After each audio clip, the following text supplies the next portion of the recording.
عنده أجر عظيم. صدق الله مولانا العظيم وصدق رسوله النبي الكريم. إن الله وملائكته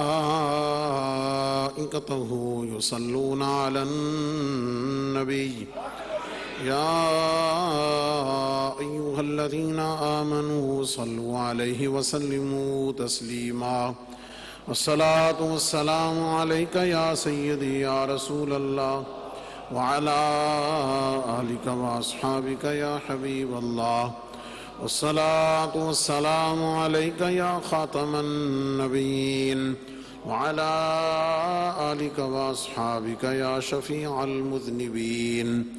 الصلاة والسلام عليك يا إمام الحرمين وعلى آلك وأصحابك يا جد الحسن والحسين. گنج بخش فیض عالم مظہر نور خدا ناقص آرا پیر کامل کامل آرا رہنما. گنج بخشی آپ کی مشہور ہم پہ کر کرم کر کرم کروا کرم دونوں جہاں.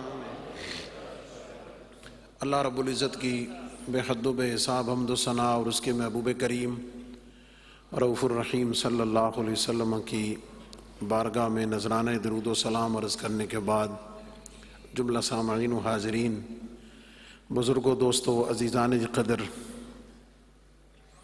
دور و نزدیک سے بڑی محبت و عقیدت سے حضور فیض عالم داتا گنج بخش رحمۃ اللہ علیہ کی بارگاہ میں حاضری کے لیے اور جمعہ کی ادائیگی کے لیے تشریف لانے والے حضور فیض عالم کے تمام غلام، کیو ٹی وی کے ذریعے پوری دنیا کے ناظرین، ناظرات، ماؤں، بہنوں، بیٹیوں، مستورات، یوٹیوب چینل کے ناظرین و ناظرات، سب کی خدمت میں السلام علیکم ورحمۃ اللہ. اولاد کے حقوق میں سے آج ہم 8ویں سلسلہ وار گفتگو اور خصوصی طور پر چند ان چیزوں کو بیان کریں گے جن کا تعلق بیٹیوں کے ساتھ. اور یہ میں بتاتا چلوں کہ خطابات کے حوالے سے میں عام طور پر اپنی جو میری طبع ہے میں اس کے مطابق ہی اختیار کرتا ہوں. کچھ ٹائم پہلے میرے پاس 2-3 ینگ بچے آئے تھے، جوان آئے تھے. کچھ ان کے اپنے ذاتی مسائل تھے، انہوں نے مجھ سے ڈسکس کیے. جب میں نے ان کو بتایا کہ آپ کا یہ رائٹ ہے کہ آپ اپنے ابو سے یہ بات کریں، تو مجھے اس نے کہا جی کہ ہم بچپن سے آج تک کسی بھی محفل پہ جائیں، اگر کوئی فوتگی ہو جائے تو والدہ فوت ہوتی ہے تو والدہ کے فضائل بڑے ہم سنتے ہیں، والد فوت ہو جائے تو والد کے حقوق پہ بات ہوتی ہے، والدین کے حقوق پہ بڑی بات ہوتی ہے، ہونی چاہیے. اس نے مجھے کہا جی کہ مجھے کبھی اولاد کے حقوق نہیں سننے کو ملے ہیں کہ اولاد کے بھی کوئی حق ہیں. یہ بنیادی طور پہ ایک بنیاد تھی اس موضوع کو تفصیل کے ساتھ بیان کرنے کی. اور ویسے بھی اوورآل جو ہماری جنریشن کی صورتحال ہو رہی ہے یا ہو چکی ہے، اس کو سامنے رکھتے ہوئے بھی حالات کا تقاضا کہہ لیں اور اسے حضور فیض عالم داتا گنج بخش رحمۃ اللہ علیہ کا یقیناً فیضان بھی کہہ لیں اور منصبی ذمہ داری بھی کہہ لیں. یہ ضروری بات ہے کہ قوم کو اور جنریشن کو جو مسائل درپیش ہوں ان پہ ضرور بات کی جائے، ان پر ضرور رہنمائی کی جائے اور اپنے علم اور اپنی بساط کے مطابق انہیں ضرور اس پر گائیڈ لائن دی جائے. اور آج کے جو جوان ہیں بیٹے یا بیٹیاں وہی کل کے ماں اور باپ ہیں. تو یقیناً یہ جو والدین ہیں، پیرنٹس ہیں، ان کے لیے بھی نفع بخش ہے کہ انہیں پتہ چلے گا کہ کیسے وہ اپنی ذمہ داریوں کو پورا کریں، اور اگر کمی کوتاہی کہیں ہے یا رہ رہی ہے یا ہو گئی ہے تو اس کو وہ کیسے ٹھیک کر سکتے ہیں. اور جوانوں، بچوں بچیوں کے لیے یہ ہے کہ انہیں بیفور ٹائم پتہ ہو کہ ان کے اوپر ذمہ داریاں کیا عائد ہو رہی ہیں. اور یہ چلتے چلتے بتا دوں کہ اسلام نے جو نظام الاسرہ دیا ہے، خاندانی نظام دیا ہے، وہ دنیا کی تہذیبوں میں سے، یہ دنیا کی تہذیبوں میں سے جب سے زمین پہ انسان ہے، ہر خطے کی کلچرل تقاضے مختلف ہیں اور اس کی ریکوائرمنٹس ڈفرینٹ ہیں، حالات مختلف ہیں، لیکن مجھ آپ کو، تمام امت مسلمہ کو اس بات کا یقین رکھنا چاہیے کہ جو یونیک نظام الاسرہ، فیملی سسٹم، اسلامی خاندانی نظام جو اسلام نے دیا ہے، ایک تو وہ ہے نا جو ہم نے گھڑ لیا ہے، جو مسلمانوں نے اپنے اپنے برادریوں میں اپنے اپنے کاسٹ کے مطابق، اپنے اپنے کلچر کے مطابق گھڑ لیا ہے. مثلاً ارائیں برادری کا یہ ہے جی اسی باہر ویاہ نہیں کرنا، بنا لیا نا، گھڑ لیا ہے. اس کے علاوہ اور کئی بہت ساری چیزیں گھڑی ہوئی ہیں. ایک وہ چیزیں جو ہم نے بنا لی، میں ان کی بات نہیں کر رہا، جو اسلام نے دیا ہے، جو قرآن نے دیا ہے، جو نبی پاک علیہ السلام نے اور حضور کے صحابہ اہل بیت نے دیا ہے، جو نظام الاسرہ، خاندانی نظام، فیملی سسٹم اسلام نے دیا ہے. یاد رکھیں، یقین رکھیں، ایکسپیرینس کر لیں، ریسرچ کر لیں، اسٹڈی کر لیں، اس جیسا نظام آپ کو دنیا میں روئے زمین پر کہیں نہیں مل سکتا. اور یہاں میں یہ ایڈ کرتا چلوں، جو اسلام دشمن قوتیں ہیں،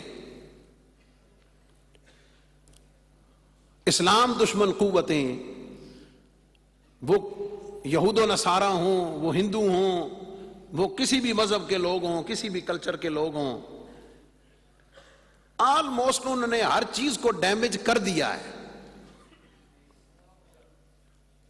ڈیمیج کر دیا ہے، خراب کر دیا ہے.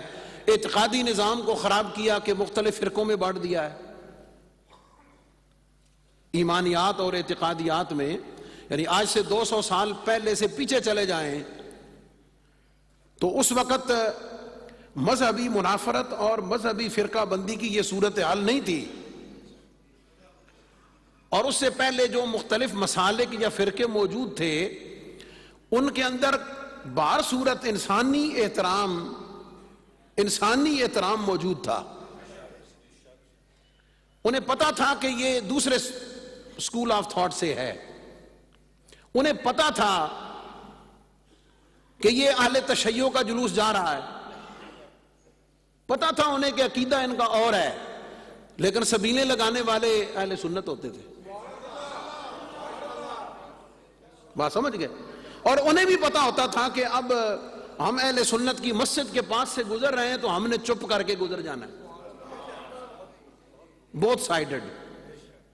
تو یہ جو نفرت اور دوری اور آپ کہہ لیں کہ عدم برداشت عقیدے کی بنیاد پر، نظریے کی بنیاد پر جو پوری دنیا میں اور اسپیشلی ایشیا میں اور اسپیشلی پاکستان میں جو پروموٹ ہوئی بدقسمتی سے، یہ آج سے 200 سال پہلے نہیں تھی. تو اسلام دشمن قوتوں نے اس کو اعتقادی لحاظ سے ڈیمیج کیا ہے،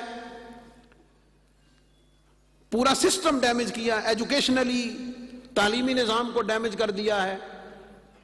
آج دین، مدرسہ، داڑھی، اسلام کی دین کی بات جو ہے اسے دکیانوسی کہا جاتا ہے. اس کا ایک گل ہے یار کو ایک تعلیم پڑھنے والی، اس سے کر کے کیا کریں گے جناب؟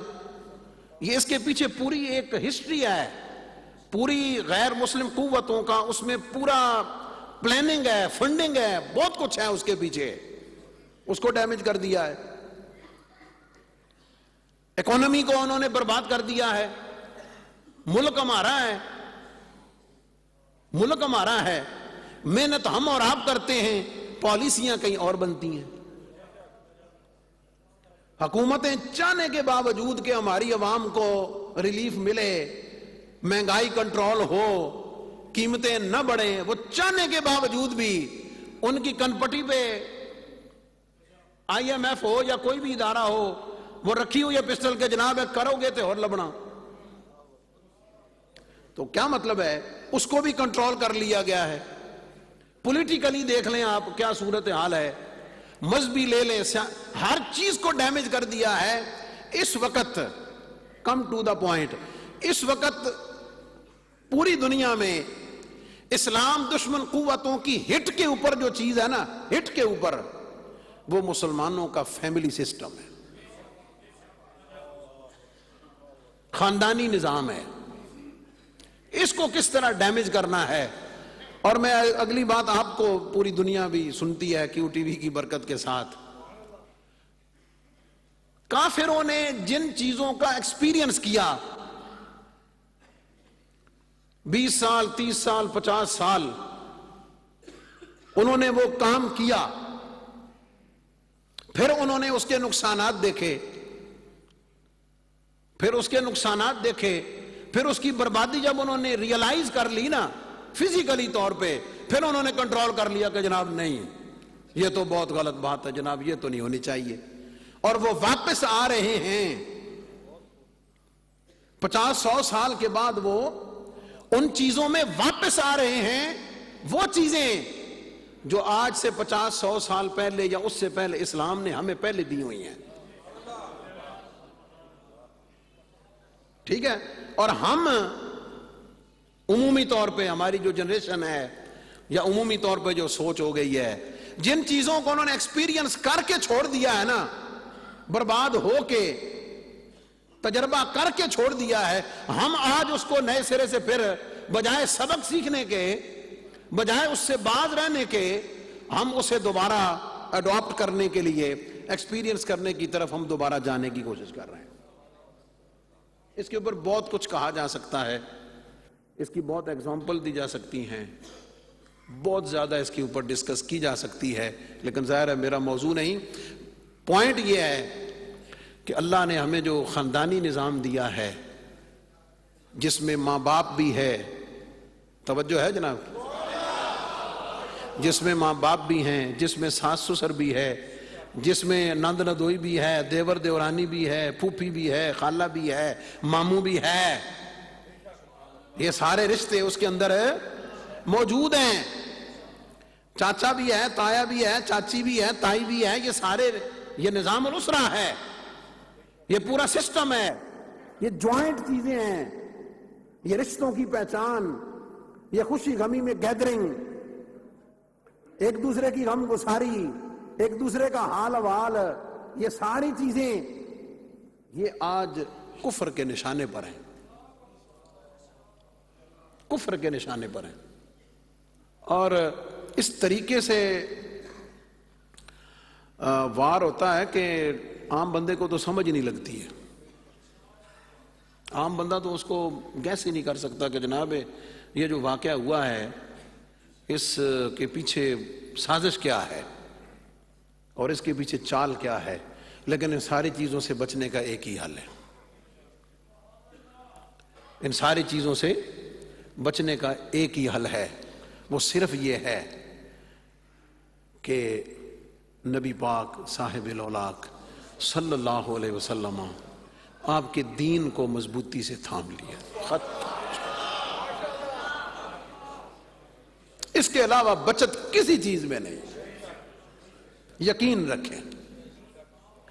وہ کہتے نہیں ہیں کہ یہ مسلمانوں کا کام ہے، وہ کہتے ایڈمٹ نہیں کرتے ہیں کہ یہ پروفٹ صلی اللہ علیہ وسلم یہ انہوں نے کیا ہوا ہے، وہ یہ نہیں کہتے ہیں، لیکن پہنچتے ادھر ہی ہیں۔ اور ہمیں کہ ہمیں وہ پسند ہی نہیں ہے، ہم اسے چھوڑنے میں دیر نہیں لگاتے ہیں.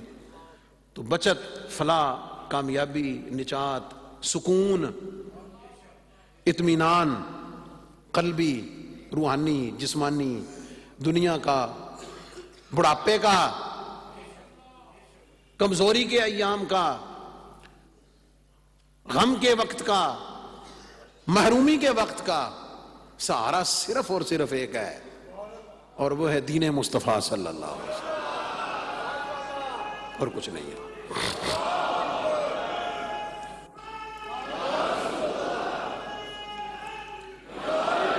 میں نے چونکہ بہت طویل بات ہو جاتی ہے، بات سے بات نکل آتی ہے، میں سب سے پہلے جو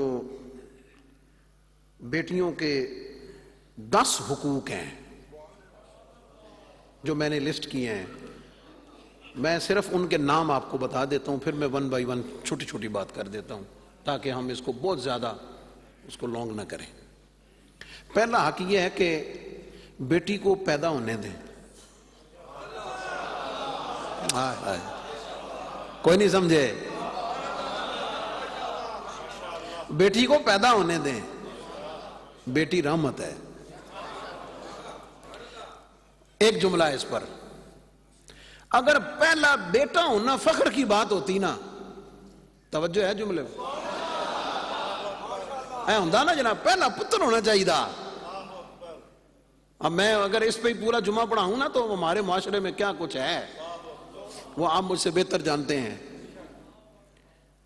اگر بیٹا ہونا پہلا فخر کی بات ہوتی نا تو یقین جانے اللہ اپنے محبوب کو سب سے پہلے پتر عطا کرتا.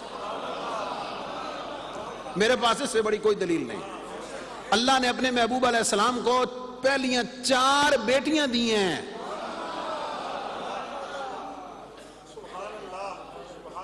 سیدہ زینب،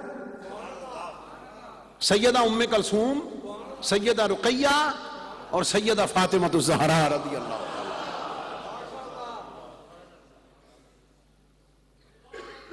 اس کو پیدا ہونے دیں. اور اگلی بات، جب پیدا ہو جائے نا تو منہ نہ بسورو، دل کے اندر ملال نہ لاؤ، بلکہ جو خوشی دل میں، جو مسرت تجھے بیٹا پیدا ہونے پہ ہو وہی بیٹی پیدا ہونے پہ کر. میں نے کہا نا کہ میں نے بات کو ادھر ادھر نہیں لے کے جانا، ورنہ لوگ کی بیٹی پیدا ہوئے تو 10 دینے کسی نے کہ ساڑھے کرتی ہوئی ہے. سمجھ آ گئی؟ اور لوکاں نو پوچھنا پہندا. سمجھ آ گئی؟ یا قریبی 2-4 جو ہیں سسرال والے، ان کو باقی کسی نے دسنا ہی کوئی نہیں. تو یہ پتر ہو جاوے تھے پورے جہان چ ڈنڈورا پھیرنا. پتہ چل یار تیرا بھروسہ کس پہ ہے؟ سوال ہے میرا. تیرا ایمان کس پر ہے؟ تیرا اعتماد کس پر ہے؟ تیرا یقین کس پر ہے؟ تیرا بھروسہ کس پر ہے؟ اللہ تے ہے یا پتر تے ہے؟ وہ کمال علی گل. پہلی بات یہ کہ اس کو پیدا، اور قرآن میں اس کی آیات موجود ہیں. یہ زمانہ جاہلیت کی بات ہے. وَإِذَا بُشِّرَ أَحَدُهُمْ بِالْأُنثَىٰ ظَلَّ وَجْهُهُ مُسْوَدًّا وَهُوَ كَظِيمٌ يَتَوَارَىٰ مِنَ الْقَوْمِ مِنْ سُوءِ مَا بُشِّرَ بِهِ أَيُمْسِكُهُ عَلَىٰ هُونٍ أَمْ يَدُسُّهُ فِي التُّرَابِ أَلَا سَاءَ مَا يَحْكُمُونَ. میں بیٹی دی دسیا جائے تو منہ چھپاندا پھرنا، چہرہ تیرا کالا ہو جاندہ، پریشان ہو جانا کہ تنقید ہو گیا. تیرے اختیار میں کچھ نہیں ہے. اور تیرے اختیار میں کیا ہے؟ جس ماں کے بطن میں وہ پیدا ہوا ہے اس بیٹی بہو کا کیا قصور ہے یار؟ اس نے بنایا اس کو، اللہ نے پیدا کیا ہے، اللہ نے بنایا ہے. جب اللہ کی طرف دھیان ہو، اس کی رحمت کی طرف دھیان ہو تو پھر یہ چیزیں دماغ میں نہیں آتی. نمبر 2، پیدا ہو جائے اس کی پرورش میں، اس کی دودھ میں. دوسرا حق، حق رضاعت. حق رضاعت کا مطلب بیٹیوں کے لیے اسپیشلی یہ ہے کہ جتنا دودھ اور جیسا دودھ، کیا کہا میں نے؟ جتنا دودھ اور جیسا دودھ بیٹے کے لیے ماں پلاتی کوشش کرتی ہے اتنا ہی بیٹی کے لیے کرے. ایک جملہ دے رہا ہوں آپ کو، میری پرسپشن ہے، میری رائے ہے. بیٹے سے زیادہ بیٹی کا فزیکلی فٹ ہونا زیادہ ضروری ہے. پھر سنیں، بیٹے سے زیادہ بیٹی کا فزیکلی فٹ ہونا زیادہ ضروری ہے. اس نے اگلی نسل کو پروان چڑھانا ہے، وہ بوجھ اس کے اوپر آنا ہے. وہ فزیکلی جتنی فٹ ہوگی، وہ آج جتنی صحت مند بیٹی ہے، وہ آج جتنی صحت مند بیٹی ہے، کل وہ اتنی ہی صحت مند ماں ہے. پورا اس کو پلائیں. تیسرا، جیسی تعلیم، ایجوکیشن، تربیت جس اسپرٹ کے ساتھ، جس سوچ کے ساتھ، جس جذبے کے ساتھ، جس ویژن کے ساتھ آپ بیٹے کو دلاتے ہیں، اس سے کہیں زیادہ بیٹی کو دلائیں. کیوں؟ بیٹی کی تعلیم ایک پورے خاندان کی تعلیم ہے. بیٹی پتر پڑھ کے صرف کمانا، میرے نال ہی ہو نا، بیٹے نے پڑھ کے صرف کمانا ہے. بیٹی نے وقت پہ کام آئے گا تو کما بھی لے گی. نہیں، اگر کمائے نہ بھی صحیح، پڑھی ہوئی ہوگی تو آنے والی نسل پڑھی لکھی آگے پیدا کر کے. اس لیے تعلیم میں، تربیت میں بیٹے سے زیادہ اس پر توجہ دیں اور اس کو پورا حق دیں اس کو تعلیم کا اور آگے بڑھنے کا اور زندگی میں کامیاب ہونے کا. نمبر 4، محبت کا حق، محبت کرنے کا حق. محبت کرنے کا حق پتہ کیا ہے؟ محبت کرنے کا حق پتہ کیا ہے؟ ماما پترن چوکھا چم دیاں، فطرتی بات. چوکھا گلے لاسن، سمجھ آ گئی؟ پتر لے چوری بھی بنا دینی ہے جی. پتر دے ناز نخرے چوکھے چکنے، بیٹی وال دھیان کوئی نہیں. نہ، یہ جملہ اور حدیث کا ریفرنس ذہن میں نہیں، لیکن نظر سے گزری کہیں. اگر ماں چومتے ہوئے، اولاد کو بوسہ دیتے ہوئے، کسنگ کرتے ہوئے، اگر بیٹے کو کس کرتے ہوئے محبت کا اظہار زیادہ کرے، بیٹی کے لیے کم کرے، کل اللہ نے قیامت والے دن یہ بھی پوچھنا ہے کہ تو نے یہ ناانصافی کیوں کی ہے.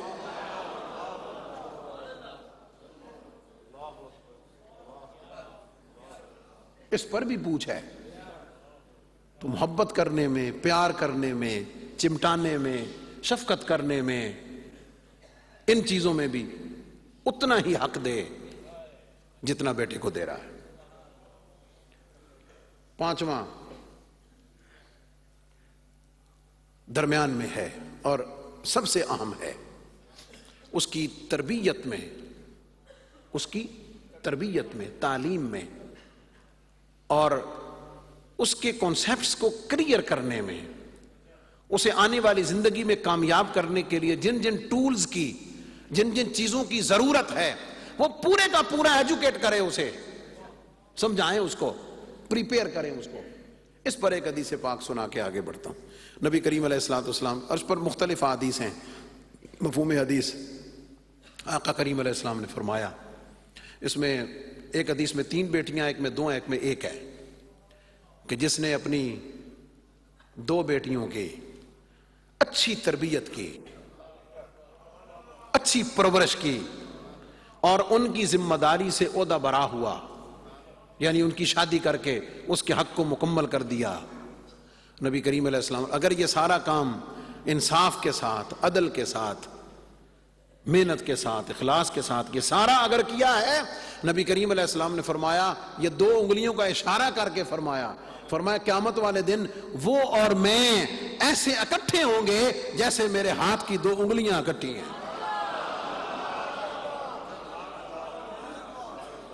یہ انعام بیٹی کی پرورش پر ہے.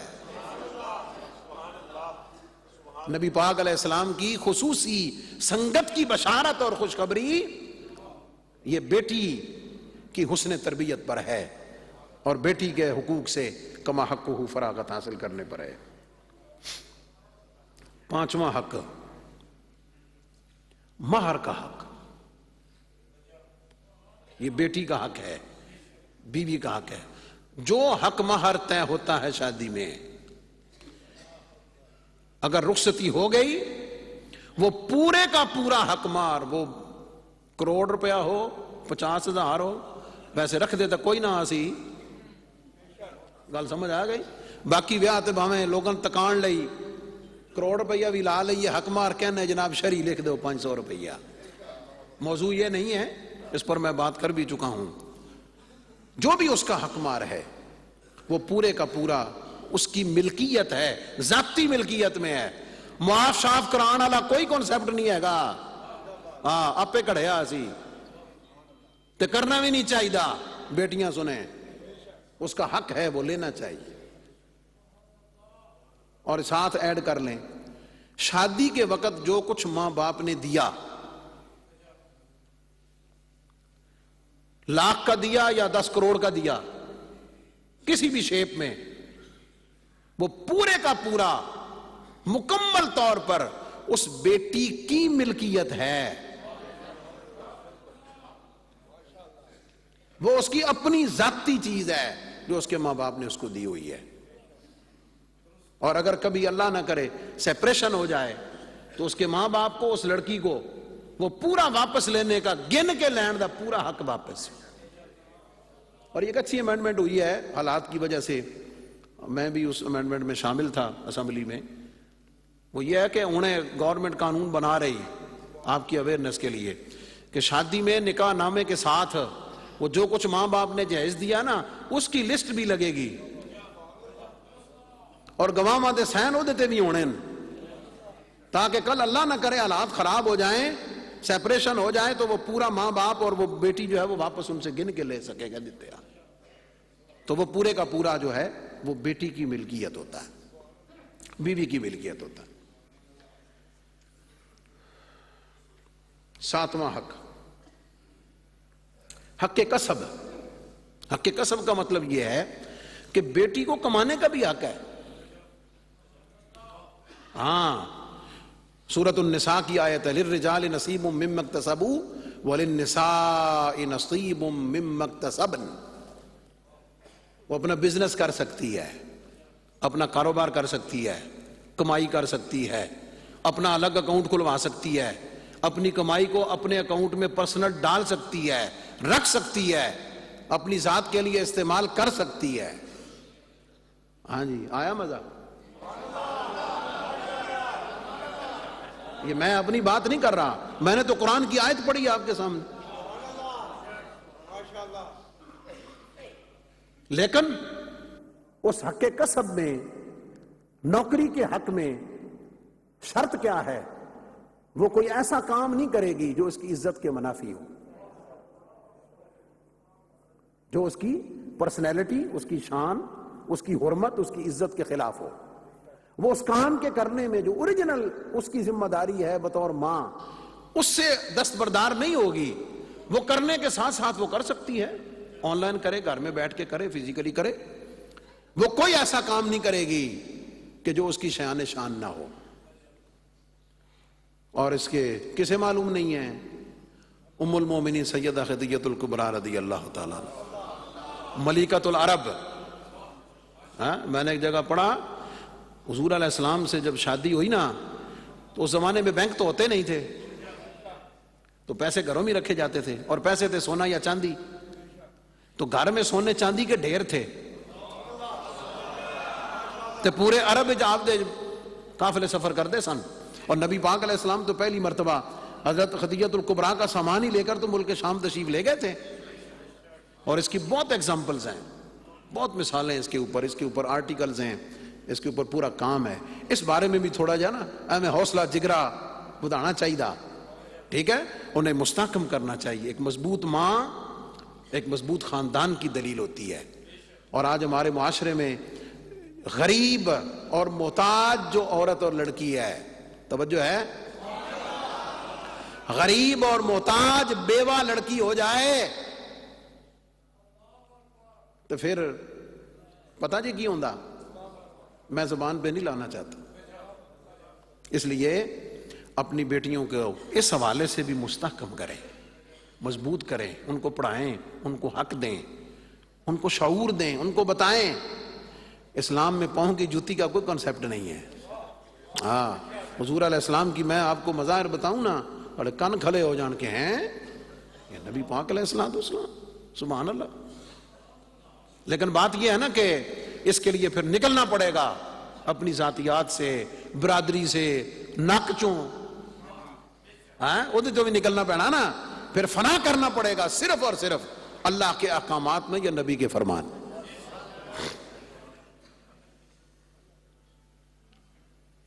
اور آخری بات، اسلام نے عورت کو، وہ بیٹی ہے، ماں ہے، بہن ہے، کسی بھی حال میں ہے، یاد رکھیں اسلام نے اس کو رسپیکٹ کا بنیادی حق دیا،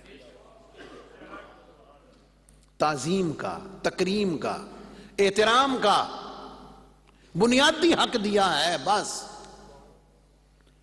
اسلامک سوسائٹی میں، اسلامی نظام میں، اسلامی ماحول میں، مسلمانوں میں کسی عورت کی تذلیل کا، انسلٹ کا، ابیوز کا کوئی کانسیپٹ نہیں ہے۔ وہ جہاں بھی دیکھی جائے گی عزت سے دیکھی جائے گی، احترام سے دیکھی جائے گی، تقدیس کے ساتھ دیکھی جائے گی۔ اس کے لیے رستہ چھوڑ دینا، اس کو اے لیڈیز فرسٹ، یہ انگریزہ نہیں دیتا، ہاں یہ نبی علیہ السلام دیتا۔ وہ کیسے نبی پاک علیہ السلام جب کسی سفر پہ تشریف لے جاتے، ساتھ اگر صحابیات ہوتی، ازواج ہوتی، تو احادیث اور سیرت میں موجود ہے حضور علیہ السلام انہیں سواریوں پر پہلے سوار کراتے، انہیں سواریوں پر پہلے سوار کراتے، ان کے سوار کرنے میں ان کی مدد کرتے، ریڈی چلو بھی بہت تم تسی بھی ٹور پاو، لیڈیز فرسٹ۔ یہ کانسیپٹ اسلام نے دیا ہے، یہ قرآن نے دیا ہے، یہ نبی علیہ السلام نے دیا ہے۔ اس لیے ایک اچھے معاشرے کی تشکیل کے لیے، اور مدینے کی جس ریاست کی بات لفظوں میں ہو رہی ہے، تقریروں میں ہو رہی ہے، اور چلو ہوتا رہی ہے نا، وہ اس وقت تک شرمندہ تعبیر نہیں ہو سکتا، اس معاشرے میں کبھی بھی آگے نہیں بڑھ سکتا جس معاشرے میں عورت کو بطور ماں، بطور بیٹی، بطور بیوی، بطور بہن، جب تک اسے عزت نہ دے دی جائے، جب تک اسے احترام نہ دے دیا جائے، جب تک اس کی رسپیکٹ نہ کی جائے۔ اللہ تعالی ہمیں ان حقوق کو پہچاننے کی، ادا کرنے کی توفیق عطا فرمائے، اور ایک اچھے معاشرے کی تشکیل میں اپنا کردار ادا کرنے کی توفیق عطا فرمائے۔ وآخر دعوانا ان الحمدللہ رب العالمین۔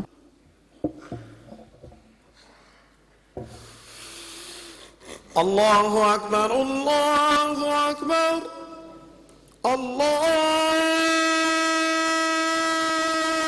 اکبر، اللہ اکبر، اشہد ان لا الہ الا اللہ، اشہد ان لا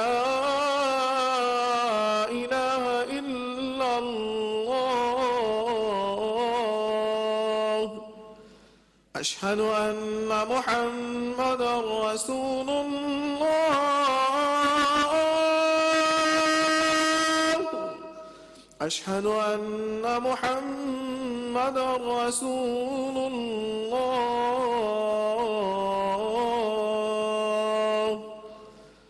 حی علی الصلاة،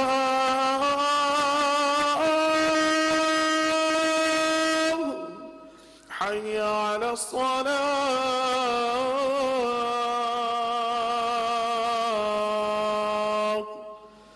حی علی الفلاح،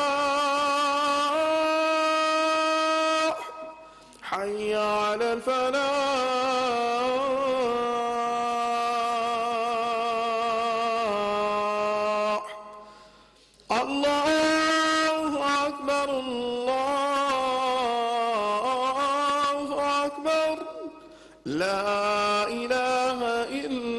الله.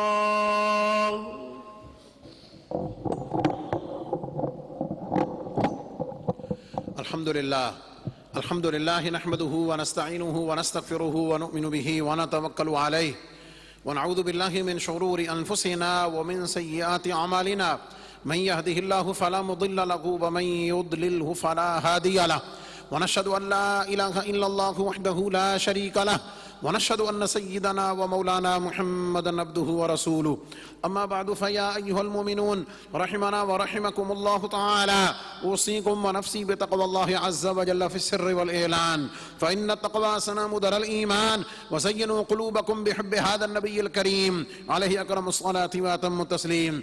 قال الله تبارك وتعالى في كلامه المجيد يا أيها الذين آمنوا قوا أنفسكم وأهليكم نارا. بارك الله لنا ولكم في القرآن العظيم ونفعنا وإياكم بالآيات والذكر الحكيم إنه تعالى ملك كريم جواد بر الرؤوف الرحيم.